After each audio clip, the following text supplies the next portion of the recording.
Hey guys, welcome back. BDCKR here, and we're back with Season 8, Episode 9 of our weekly P and Q and C and A and T videos, which are now just Q&A videos, but all of the time saved with the new title and issues that was supposed to avoid get sort of superseded when I get into the old mode and can't help but add all the extra letters in.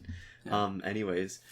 So what's happening this week? So I never mentioned this, I think, on the on our videos, but about maybe 2 months ago, I don't even know how I did it. I hurt my right ankle to the point where it was actually painful to walk. So I had trouble skipping rope, which is my cardio. This is the only cardio that I do. Mm-hmm. And as I slowly recovered and rehabbed, I finally back up to what I was doing before. But I realized too, as I'm getting older, there's certain things I used to take for granted that I could do that very soon I'm going to stop being able to. I mean, it's not as extreme. It's not like I'm going to be in a nursing home and stuff and having somebody wipe my bum for me. Speaking of which, anyways, so it's like the footage we got of the salmon ladder, right? When we went to that ninja gym. Yeah. It's nice to have that footage just to show that I could do it. It's nice to have the memory of it, but I feel like it's even better to just have that kind of sort of evidence of it. Mm-hmm. And so I got some footage of a session of skipping rope with the 20-pound weighted vest. And the problem is my face is right in it. And unlike the weightlifting stuff, which is where it's really easy just to wear masks to obscure your face and wear the glasses, right? Yeah. I'm breathing heavy. It's even worse. Kind of miserable, yeah. Yeah, it'd be a pretty miserable time doing it. So I had a brilliant idea of recording it and then just blurring the face. And I was it turns out that Windows Movie Maker is not that great at blurring faces. And big surprise. Yeah, so YouTube has a function where you can blur the face. So I thought, okay, I would just upload the footage to YouTube and then blur the face and then download the footage and then integrate that in our video. Yeah. But it's been probably 10 hours now already, maybe 12. And YouTube is still blurring the faces. It actually takes a lot of time for YouTube to make those kind of editing changes. I think that makes sense, though. Does it? Well, because if you're doing machine learning, I don't know how it's tracking it and like what process it's going through, but it seems like when it's doing that kind of thing for free, it wouldn't be that high on its priority of giving it a lot of sort of server or processing power. Yeah. And it's an editing thing, and then even at the end of it, you have to go in, make changes, and then export the video again, right? Whatever they're doing. I mean, to put it up on YouTube, they're turning it into a video file and not exporting it. And think about how long it takes for us to export, like, videos. That's true. But we are also doing it on a 10-year-old computer. Yeah, and I just think YouTube probably doesn't care that much about giving you a lot of processing power to provide a free service that the vast majority of people don't use, I bet. I guess I wish that there was an easier way. There's got to be an easier way. I was trying Windows 10 at least now. There's some sort of function where you can edit videos. It's supposed to replace Windows Movie Maker. Yeah. But I couldn't find anything that even came close to being blurring. There's one where you can add flames. Yeah. And I was going to try to add flames over my face the whole time. Yeah, but because my face moves so much, it didn't seem to track it. There's like a thing that you can anchor it to something. Yeah. And it didn't anchor it properly. And then when my face went off screen at the beginning, setting up. Yeah. Then I came back, all gone. And when I tried to anchor something else, it anchored like blank space. So it wasn't that useful. Okay. So I guess the point being was, why it's relevant to this was that I'd been hoping to use that footage for today's Q&A. And because, it's not like the physical lifting feet kind of videos where it's relatively quick and then it's over, endurance. Right? This is endurance. So it would be more tedious and boring without some sort of commentary track. And there's only so much you can say about skipping. So I thought our Q&As are actually the perfect time for it. And I was going to challenge people to say, before you actually watch the end of the video, we want to see guesses in the comments about where the video, when I would finish, and we'd switch over to game footage video. Because, spoiler alert, I'm not doing it for 50 minutes. Yeah. But the problem is that people can only just click ahead and then guess correctly. Yeah, so there's no prize. They can't be a prize, really, because the honor system would have to apply. But what does work is if you're listening to this point of the video now. Oh, guess this week. Yeah, so the 20-pound weight, skipping for as long as possible. Give your guess between 0 and 50 minutes. I guess my For how long? The one caveat should be that, or the one bit of information that might be useful for people to guess. I'm 165 pounds right now. Yeah. Right? Because it would be different if I was 100 pounds or if I was 200 pounds, because the 20 pounds it ends up being a lot. See, here's the thing too. I mean, I'm saying I'm documenting before I lose it, but I've actually lost a bunch. There was a few years there where when I was skipping, I was wearing 22 pounds, and then at some point, I don't know, I got heavy enough that the extra 2 pounds was uncomfortable. I even worked up to 24 and had to back off back to 22, but now I'm down to 20 pounds, which is not weakly. I'm on the downhill slope of aging. Yeah, which is a little bit sad. So that was the point. And speaking of, because I was saying somebody wiped my bum, so I know you were kind of grossed out by this, but yeah, so I'm not sure if this is exactly YouTube worthy content. But this is the update on our cat CB, because I think we forgot to mention anything about him last week. It feels like, but I'm not sure. I mean, it's not every week. Our Podcat. Our Podcat. Yeah, I like that. There was somebody who said, I wish I could remember their name. Yeah. I know I credited it last time in the Q&A. I guess I could look it up, but doesn't not matter. In the middle of when we're filming. Yeah, so clean cat, very, very, very fastidious. But there was one day he was walking around. I looked as he was walking away, and he had a hunk of poop sticking at the base of his tail. And hadn't seen that before. And I really had to catch him before he started sitting on different things and smearing it everywhere. And you say catch him before he started sitting on different things and smearing it everywhere. More I things. spent about an hour cleaning up things that he had sat on. Well, afterwards, because I was actually supposed to be working. I tried to catch him as quick as possible, and I did as best as I could to get the biggest chunks off it. And as it turns out, when I looked up afterwards about tips on how to get poop out of cat fur, there's not a lot of great suggestions. Most of them are, bathe your cat. And it seemed like a lot of it was geared towards kittens who weren't good at it yet. And I don't think CB's a kitten. It's just he's absolutely not. But when poo gets into your fur, it doesn't come out easily. So what I'd done was, and this is what most people had suggested anyways, I picked him up. I had a paper towel that I'd gotten wet. Yeah. And I tried to just rub it out, but it poo really, at least his poo really clings to fur. Yeah. So at some point he just got tired of me. He got frustrated with me trying to clean him. So I got the bulk of it out, but I couldn't get all of it out. And I think eventually he just groomed himself, which is a polite way of saying he just licked it right off himself. It's just nasty. It is. I guess which is nastier, that he licks it off himself, or that which would be nastier, that he cleans himself, or that he just leaves it there to eventually just drop off. Yeah. I'm not sure. I don't know what would work. Pretty bad. Because, with no prehensile or opposable thumbs or prehensile tail like a monkey that could probably flick it off, or so. I don't know. Yeah. So his toolkit is very limited for dealing with these types of things. So it puts a whole new spin on the idea, or not this, gives me a whole new perspective on the idea of when he's grooming us and he's licking us with that same tongue. And it's that expression of you kiss your mother with that tongue or mouth. You kiss your mother with that mouth. That's the expression, not tongue. Not tongue. You kiss your mother with that tongue is disturbing. Yeah, it is disturbing. Sorry, I got the whole thing mixed up with the cat. Much nastier. Yeah, but it's really abrasive. So not only is it unpleasant when he uses, like when he licks you on the face. Now it's just kind of a little bit gross. Although I'm sure it's not that dirty because he's indoor. He's not catching a whole bunch of stuff like he would be if he was outside, right, with all parasites and whatnot, and he's been treated. It's still. So this is the downside. I mean, it's not all roses.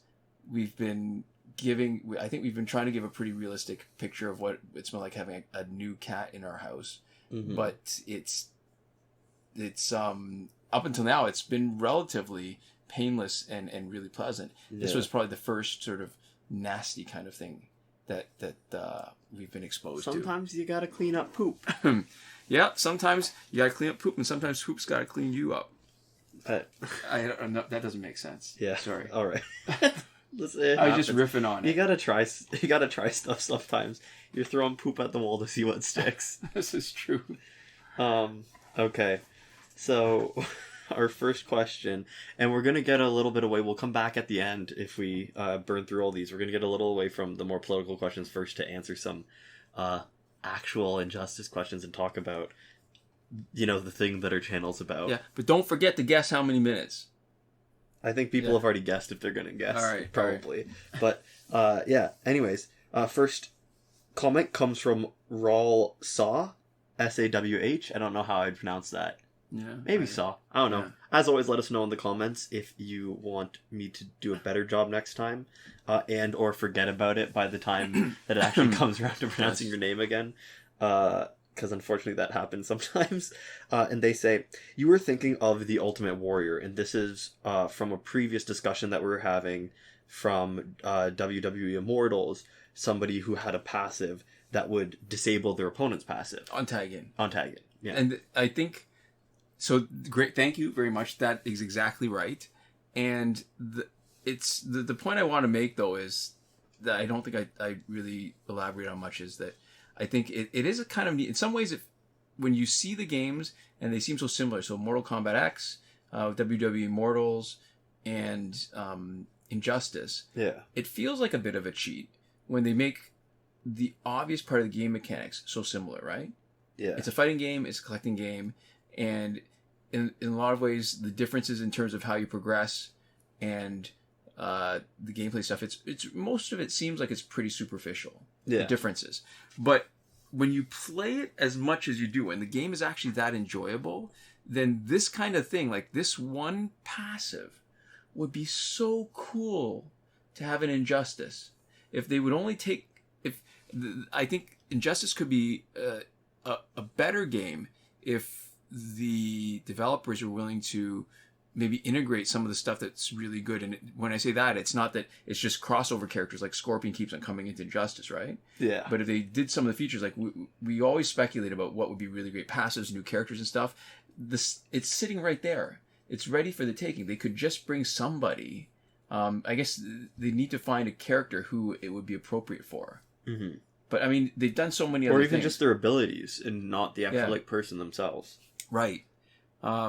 So that would be, or even a piece of gear. Mm-hmm. That would be an amazing piece of gear where it had no other ability except when you tag in and negates their passive for 10 seconds. That would be spectacular. Especially because when you think about the different abilities that you have in the game, we already have stuff that negates gear, right? Gear shattering effects. Yep. So negates sort of, power gen? Yeah.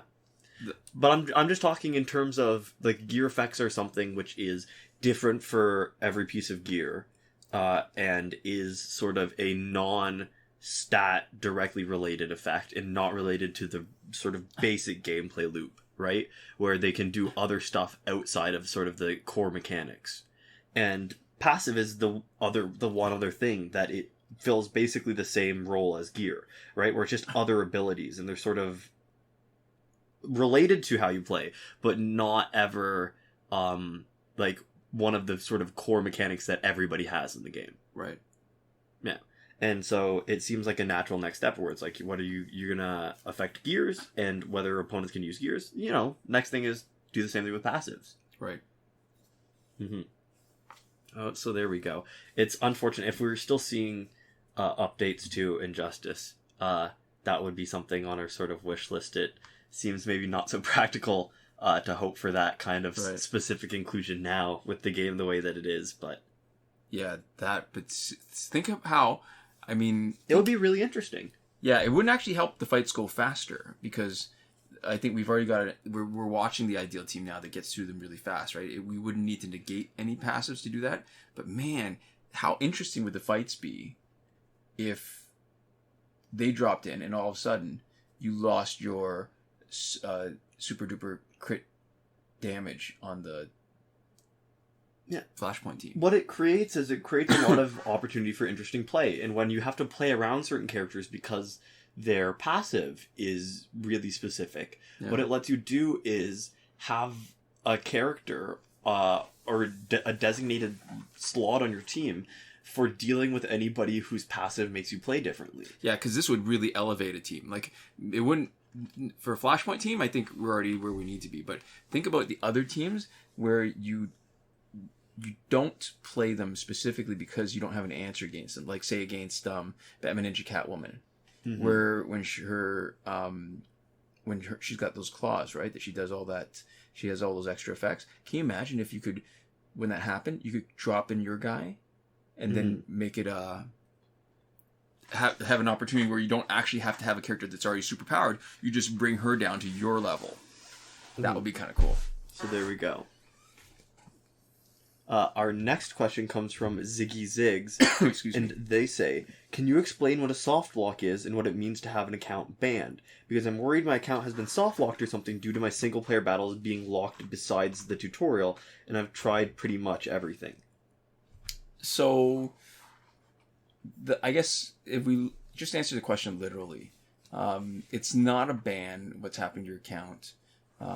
We've heard about this glitch happening where people have their offline fights messed up, and there's different variations of it, right? The least extreme one is that it's only the first screen where you've lost all the fights except for the first tutorial and the last bonus battle. Yeah. And then the most extreme is you've lost everything except for the first tutorial battle and the first bonus screen. So that means you lost everything after where you could potentially grind for credits and experience. Yeah, which kind of sucks. And there's no answer for it. It's just a glitch. Yeah, so that's not a ban, and that's a soft lock. A soft lock is anything that basically prevents you from doing stuff that you're supposed to do in a game. Oh, is that what it means? Yeah, and that there's no way out of it. So like a soft lock, for example, in a different video game, if it's like an adventure game, if there's a way to get stuck in a room where there's no way back out of the room, that's considered a soft lock. Right. And then a hard lock would be something that like bricks your save or something like that. Right. So it's like you have to restore a previous save state for a soft lock, and a hard lock is something that screws over everything you've done up to that point, and there's like no way to get it back. Right. I guess the problem then is that you don't really have, like, there's only a current save and that's it. There's no old save unless you do it yourself. So as far as we know, there's no way to fix that. And I mean, and if we get more into the specific ideas and the terms that people use, because we take a lot of things for granted because we've been playing for so long, but what people call an account banning is an account suspension. And if your account is suspended, it shouldn't stop you from doing single player. If anything, single player is totally wide open. What it stops you is from accessing the server. Yeah, and multiplayer. And that's also multiplayer and updating your server save. Right, exactly. So every server function, and the obvious one is a multiplayer, but the not so obvious one for people is that your progress, if you ever lose it and you log back in, it reverts back to the point where your account was suspended. Yeah. Which is interesting that they even continue to store it. The fact that they still let you sign back in and store your data and restore to the point where you got banned, but then not let you use most of the functionality. Right. It is interesting that they decide to keep the data for you anyways. That never occurred to me. Right? Because they could just delete everything in your account, and then just when you try to sign in, they just say, your account's been banned. You have nothing. Yeah. Right? I wonder if it just would take more effort, because here, the other thing, I guess, that if you really just erased it, you have to ban it in some way, because if you just erase it, they could just create it again. Yeah, you just have a tag, though, under that email, right? You just take all the data, and then you have a file, like, you have a thing that says banned, yes, no, and you just clear everything else, and you just say, your account's gone, bye. Right? Yeah. Because they wouldn't have to delete your local, save data. They could still let you keep it, but it's interesting that, like, if you, like, sign in on a different device, they still let you restore it up till the point that you got banned at. Like, they're still keeping all that information on their servers. So, I guess because based on what they've done before, they've made mistakes banning people, right? Yeah. So, it makes me think that one of the potential reasons why they don't do that is so that they don't accidentally screw somebody over where they've made the mistake for whatever rules they had to do it. I guess that makes sense. Yeah. So, you don't want anything completely permanent, and freezing them in time is better than taking away some of the progress, because then people would really be pissed. That's true. I guess it doesn't matter as much now, though, because the state of the actual support is pretty poor, so you're unlikely to get people to respond to you, even if it was you were banned in error. Yeah, that's it, right? Like, one of the most common questions we get when somebody gets their account suspended is, well, what can you do about it? And the answer typically is not much. Yeah, because you're supposed to contact support, but support isn't good at responding anymore from what we've heard. Yeah. Yeah, and I'll tell you what, even when they were responding, I don't think there was a great batting average for people who were trying to get some help. Yeah. That most people would just be banned permanently. Like they weren't doing much about it. Yeah. The one exception was when, do you remember this? It was on iOS, and they banned everybody who had Red Sun, Green Lantern. So because I guess at that point they had more characters that were auto bans, and I say auto ban, I mean that they wouldn't. It was all automated. If something showed up in online play that was in your collection, then you would just get banned, and they wouldn't wait until the end of the season. You would just get banned immediately. And so I guess with the new challenge characters, like way back in the day when we actually got updates with new characters, they would introduce a bunch of new characters in the update, but only release them over time until the next update. And so Red Sun Green Lantern was in the code, but before his challenge, they must have had a ban so that it would trigger if anybody was playing with him too early. Yeah, just like an easy way to pick up people who are cheating. The problem was, I think, it looks like they forgot to change his status when his challenge happened. So people who got his challenge really quickly were excited about playing him online. Boom! Yeah. They lost the ability to participate in any online stuff. It's just kind of for funny. About 3 or 4 weeks. It was terrible and funny at the same time. It would be funny if it weren't so frustrating for people. It was a funny moment in time, and it doesn't seem like as big a deal now as it was then, because there was a bunch of people, like a lot of people who were just banned for no reason for playing normally. I remember that thinking, and my memory might be failing me now, but I remember thinking at the time, thank God. People used to complain so much that iOS would get new content before Android. Yeah. And this was one of those examples where iOS got content before Android, and it totally saved us because it meant we heard about all this happening on the forums and did not bother. Either we didn't bother or we didn't even get Red Sun Green Lantern's challenge while they were trying to fix this. I just remember that we dodged that bullet because we were Android. I wonder how many people didn't participate in the community at that time and just had no clue what was going on. Yeah. And how many people potentially were put off from the game without figuring out what was up. Yeah, that's an interesting question. Yeah. So it's I guess more complicated. Whenever I see this question, I feel like, oh, we've answered this before, but we've been around long enough that I think there's probably more to the answer than might be obvious to the person who's asking it. Mm-hmm. Yeah. There we go. Our next question comes from Anada Z7S. Zed. Yeah. I guess. Canadian. And they ask, I'm not even going to go through the spiel for this because there's enough elements here that I'm not sure I would be able to pronounce this correctly. Yeah. And the way that it's constructed means that I'm not sure that it's meant to be said, or it doesn't look like a name, strictly speaking. Right. And they say, I know I'm late, but on online battles, augmentation of health and damage don't count. You can check, like Aquaman has 190,000 health, but when you clicked on him, he has 157,000 health. Don't know if it's a glitch. It's been going on since augmented cards were released, I believe. So that's actually a display error. The augmentations of health and damage do count because you can see it not only the amount of damage that's taken, but if you wanted to get an idea in terms of how much damage they can take. Although it's hard sometimes when the amount isn't big enough and the bits of damage, like when you're getting hit by Flashpoint Batman, he's doing 22,000 each.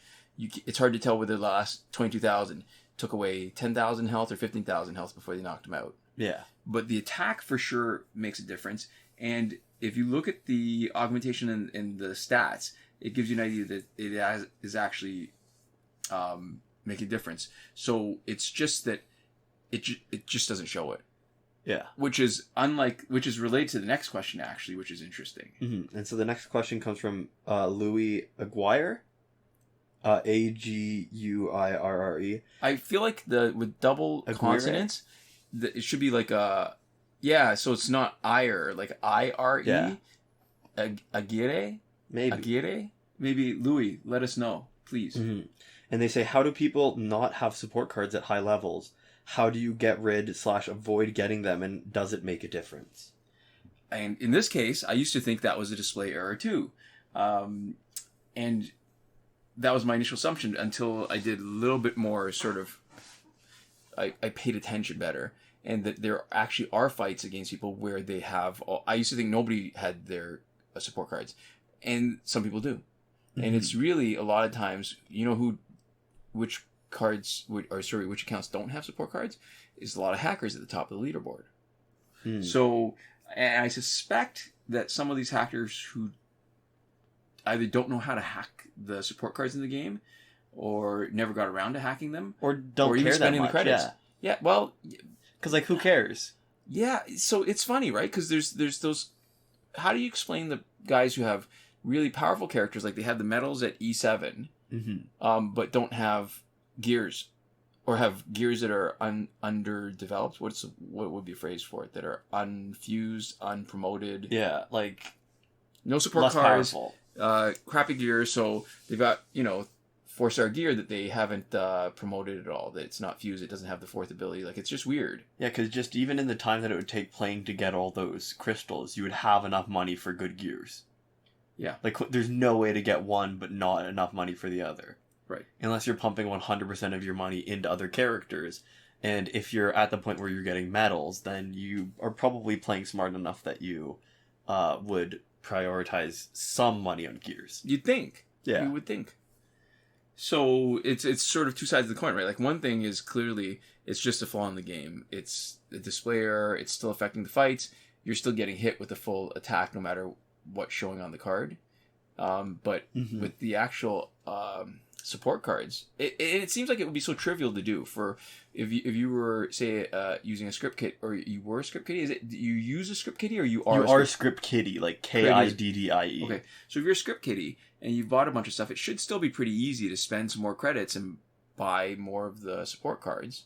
Except, I guess, the ones that require alliance credits. But then, I don't know, if you're... I guess, that's true. The alliance credits, you couldn't buy them. So using a script kitty wouldn't actually get your alliance credits. It would get your power credits. So you get have all the individual support cards, but you wouldn't have the alliance support cards. And if you were hacking it, again, it's still... All it is just credits and, I guess, a little bit of time. It's not even like you need to promote them, right? You just need to go in the store and buy them all. Yeah, and I think when you're boosting the 10% for health and damage, generally it's a good thing. The only time it's a bad thing, I think, is if you... for us, is if you have health but not damage, right? Right. Because you're just making stats a little bit higher, so, fights potentially slightly harder depending on where you're at with gear, right?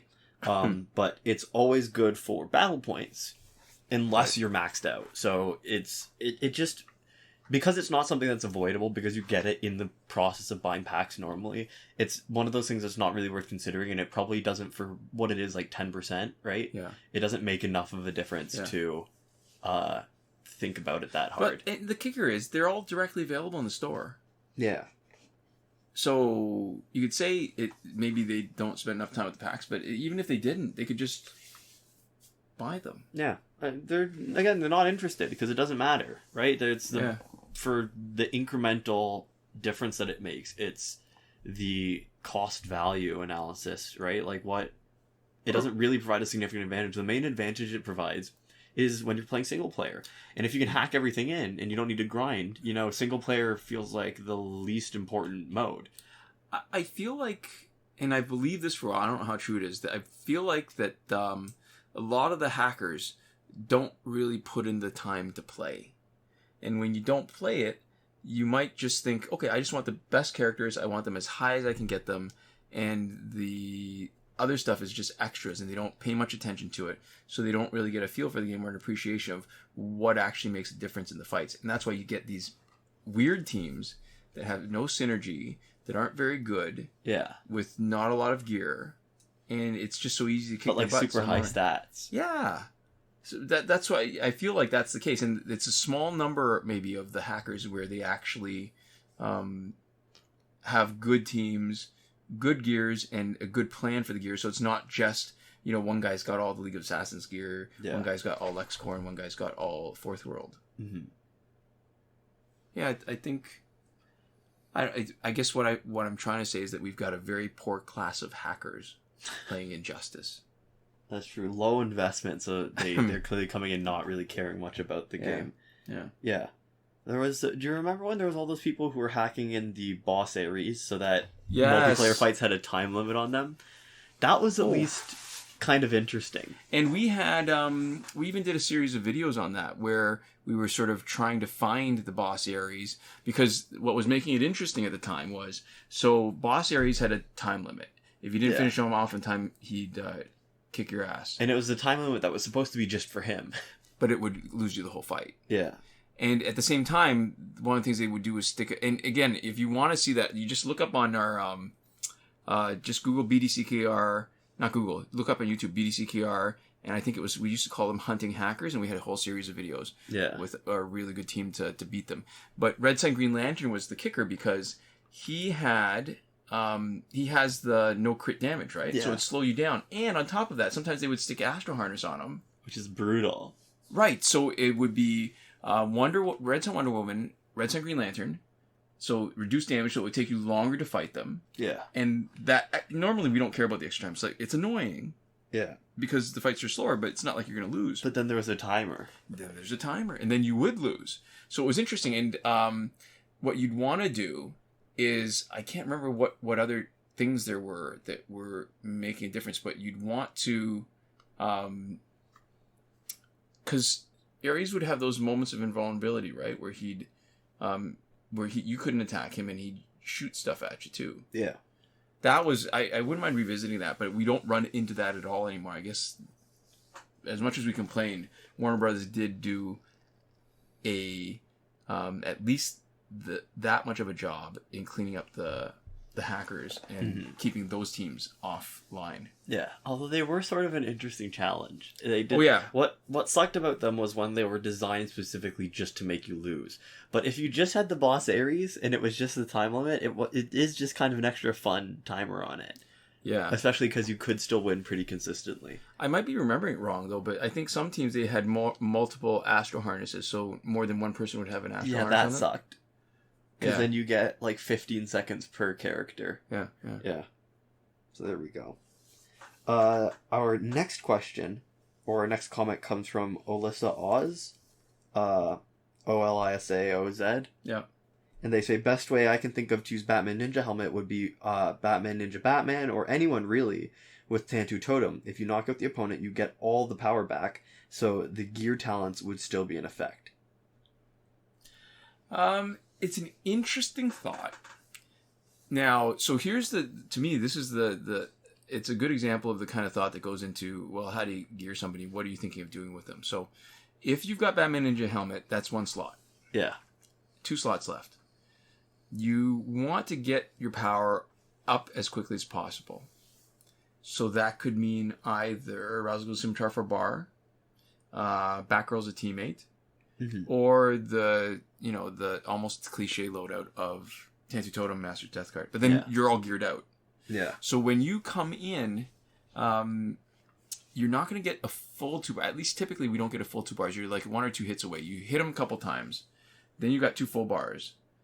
Will you be doing enough damage to knock them out to make sure you get your bars back? Yeah. I think what this gear setup is theoretically smart, but practically, when you think about it, right?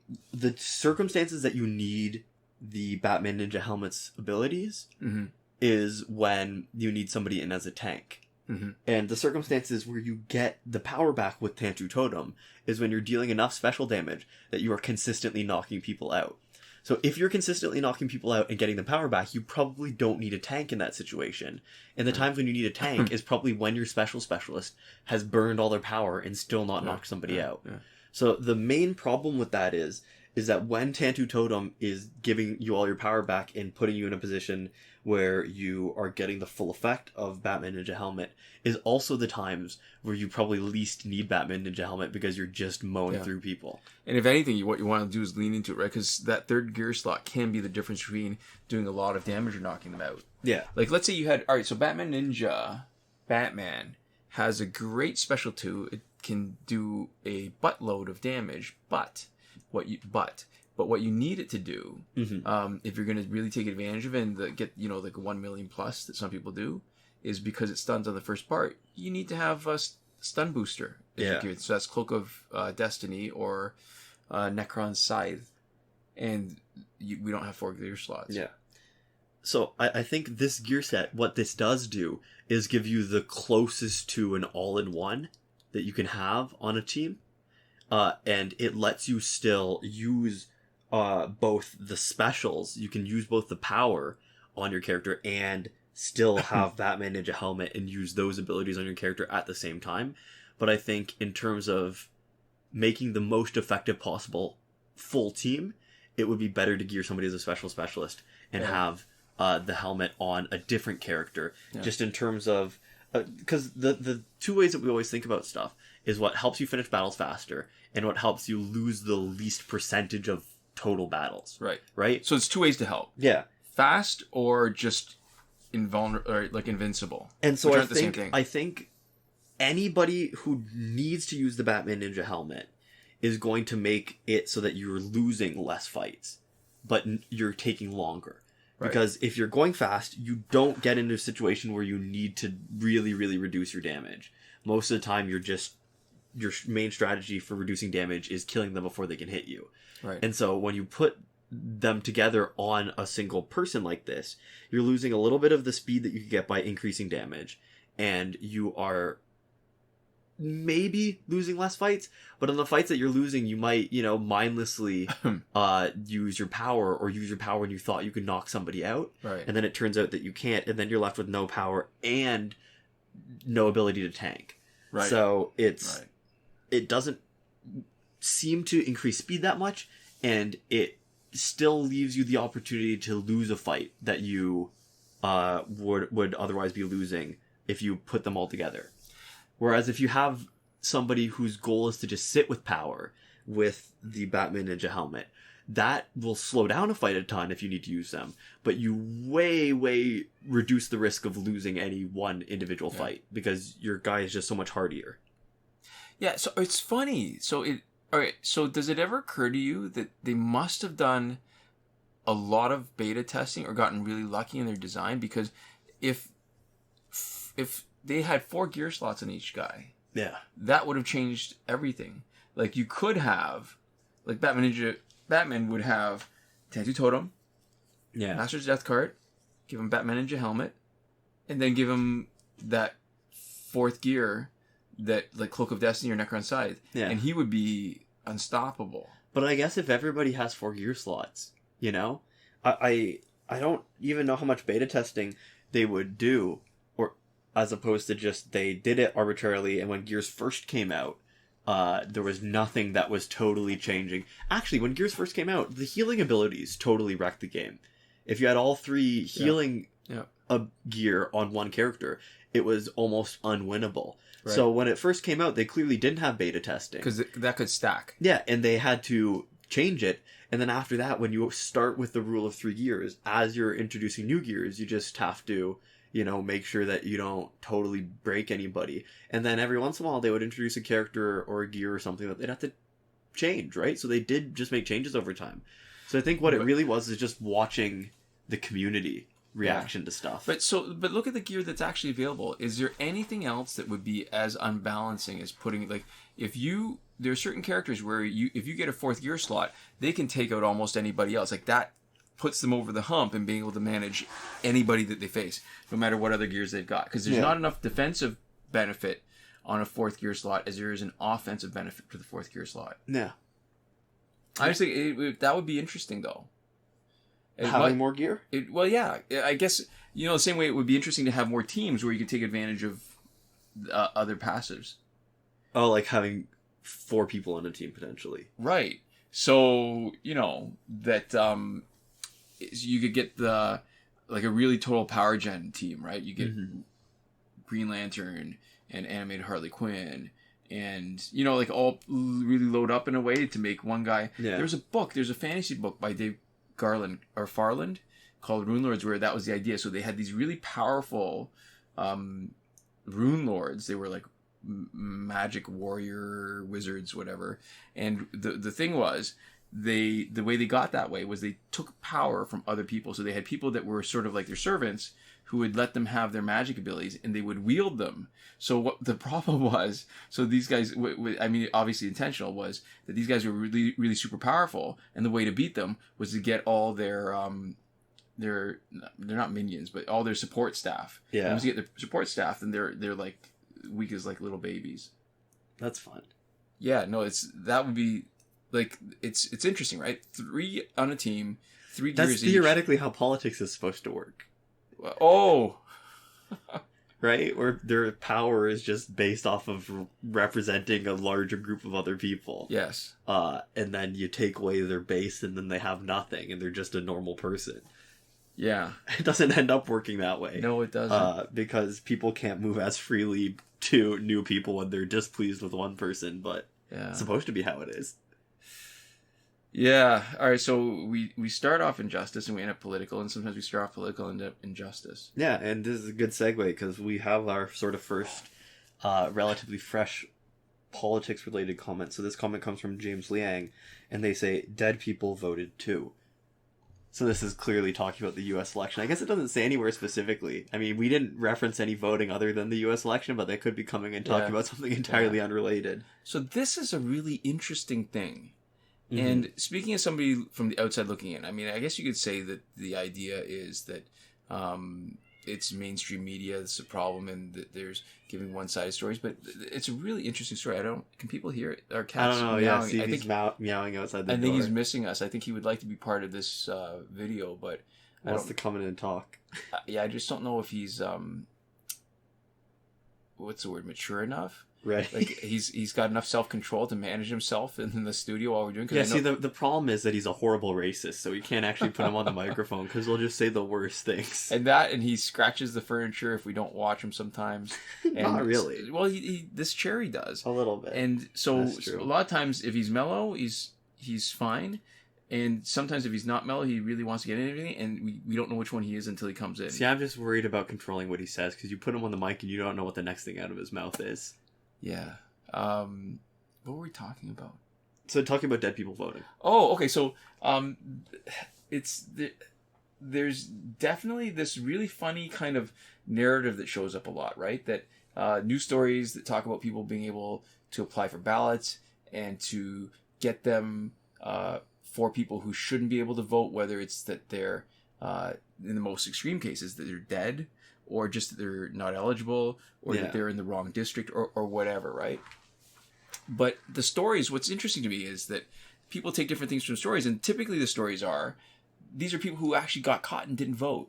Yeah. So there are very few people, or very few stories, about people whose vote counted and were only caught after an audit. These are all people that, in the normal process of things, they are caught. And that's the whole story. Mm-hmm. And this is supposed to represent like a whole bunch of fraudulent votes. Mm-hmm. When, if anything, it's actually, to me, it's a story about the success of the system. Mm-hmm. And so, part of the problem is clearly you don't get stories about people who aren't caught, right? But it's interesting. Well, you can have stories about people who are caught not in time. Yeah. So that they could, potentially, but those aren't the stories that we see. Mm-hmm. Right? To me, it's just the timing. Like, you can catch them right then, before the votes are tabulated and certified as part of the results. Yeah. Or you catch them afterwards and say, yeah. Or you never catch them. But that's also possible, and those won't be stories, but there should be some stories where they get caught after the fact. Mm-hmm. If you're going to give credibility to the idea that somehow the system is gameable, and vulnerable to manipulation. Yeah, and so I think that the problem when you talk about dead people voting, right? There's really what it is there's two places where people's opinions can differ, which is how big a problem it is, right? Right. And what needs to be done about it. Right. Are sort of the two places. It's how do you prevent the input, and what is the meaning of the output, right? And so what's I think hard about that type of story is people, when you're talking about dead people voting, people trying to vote twice or whatever, you're almost always trying to say my side was negatively affected by this thing that is happening, right? Mm-hmm. And so the problem with dead people voting, right, is that we only know about what actually gets caught.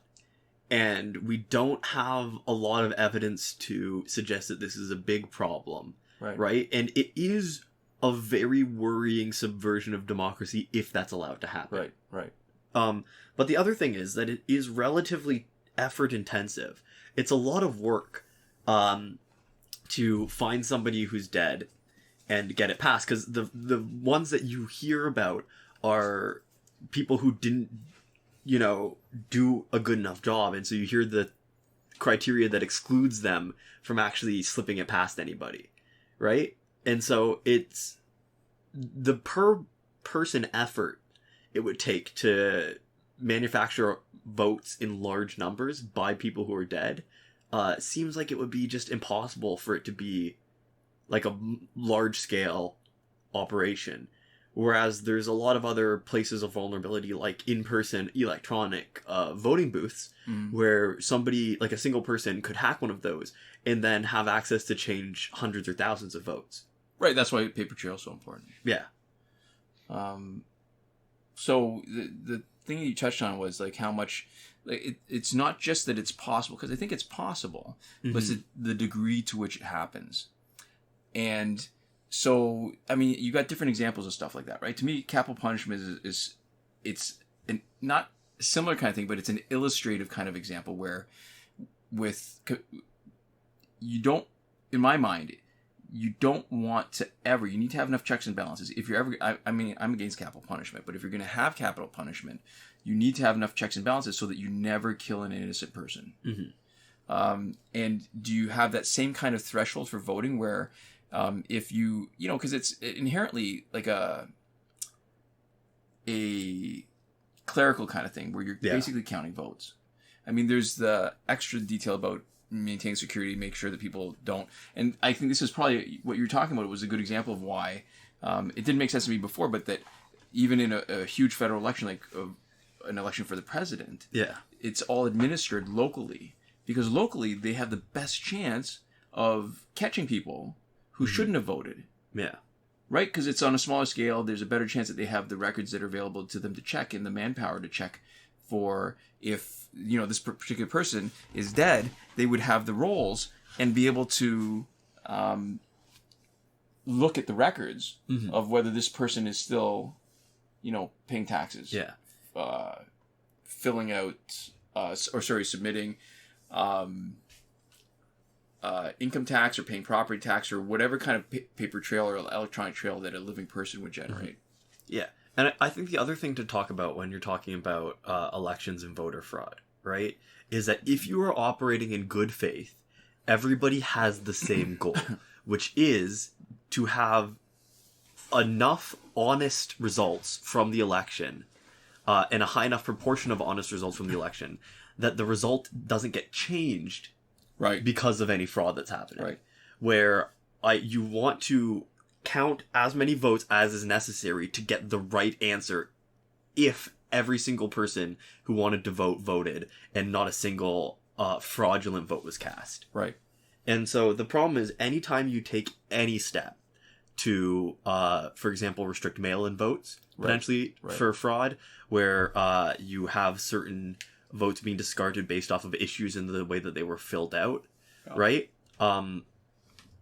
And with issues when they're filled out, like if it's ambiguous, I understand that you can't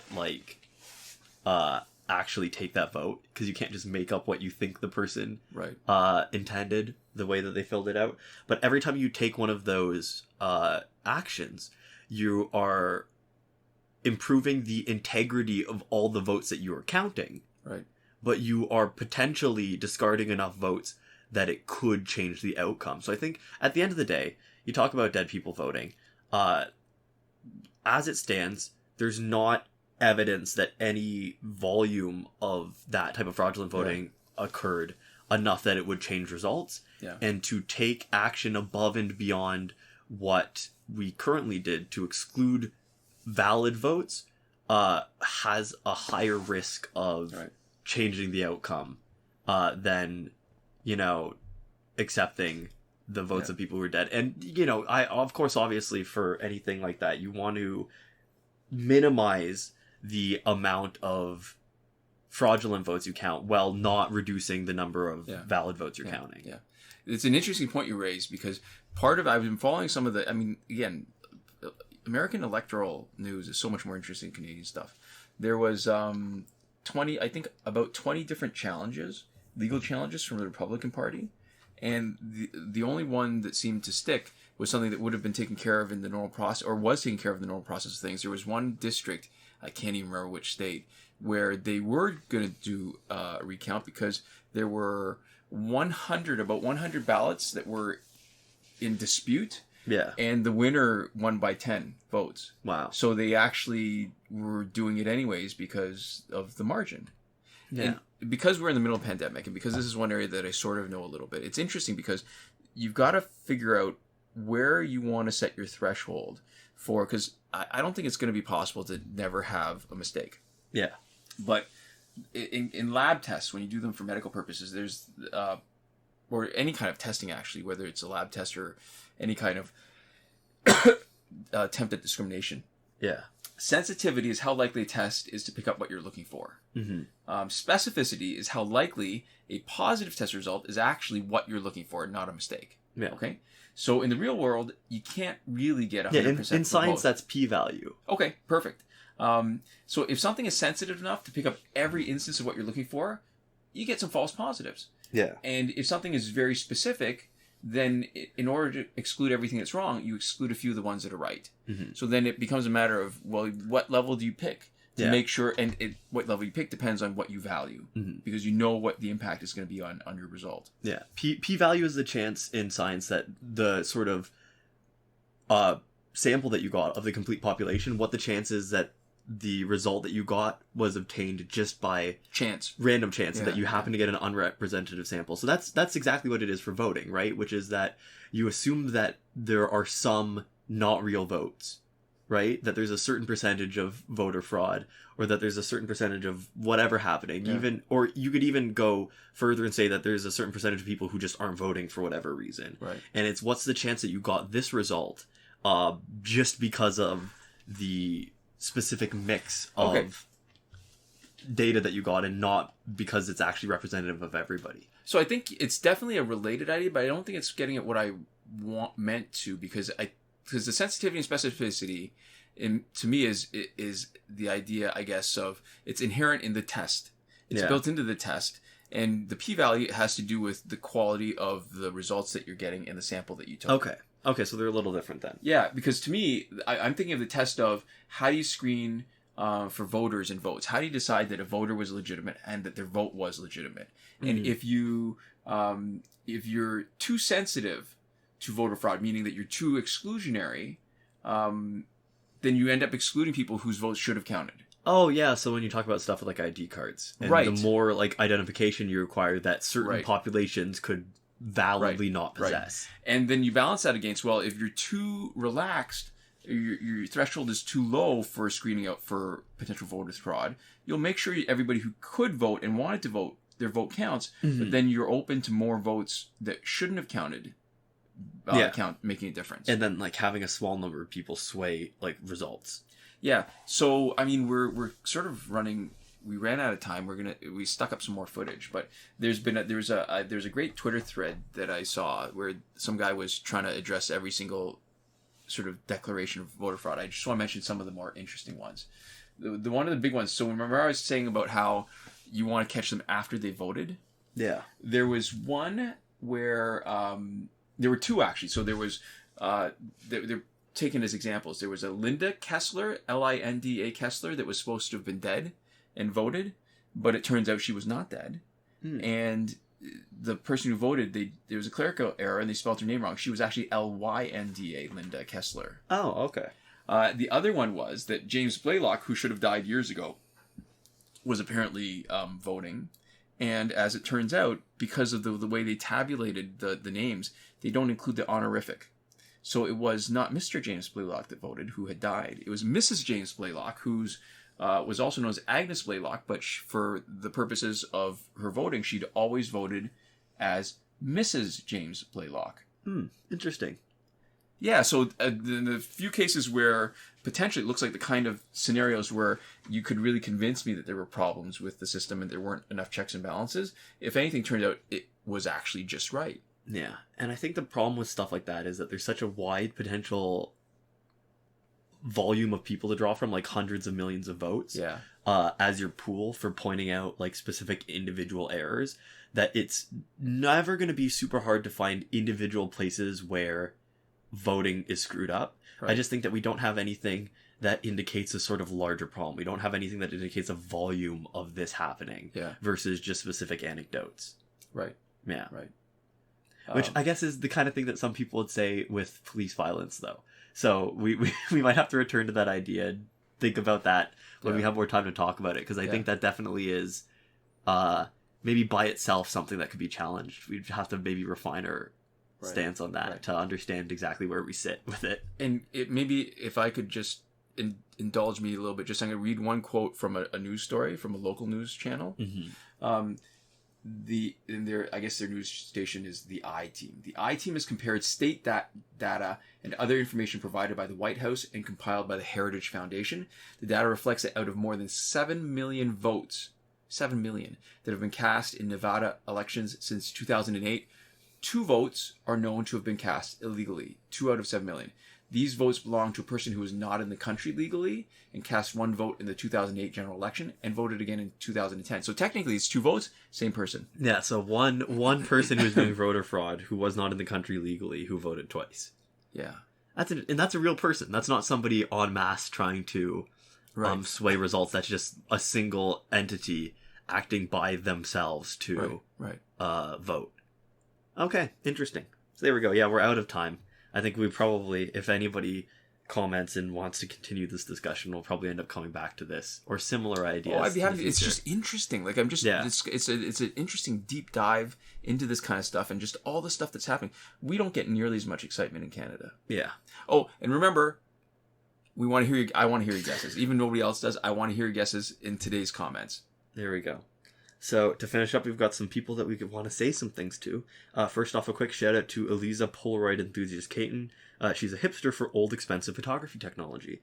And this shout out has been brought to you by paying for pictures by the photo and not being able to review them digitally, just having to print them out, whatever you got. That was why we got our first digital camera, because we went on a trip, we took a bunch of pictures, and they turned out like crap. They were all bad. And that was back in the day where it cost you a certain amount to develop a roll. Yeah. And that you could pay for doubles of the roll for a much lower price. But if you were to reprint one individual picture, it would be more expensive. So you develop a roll, per picture to get a reprint would cost way more. Yeah. And if you just got a second copy, it would cost way less. So what we did was we went on a trip, we got our pictures developed, and we had a double set of crap. Yeah, just a lot of garbage. And that was it. And then we were sold on the whole digital revolution. So there we go. And we'd also like to give a huge thank you to everybody who supports us on Patreon. So that is Consul Peasant and Edwoon, who are supporting us at the highest last word tier.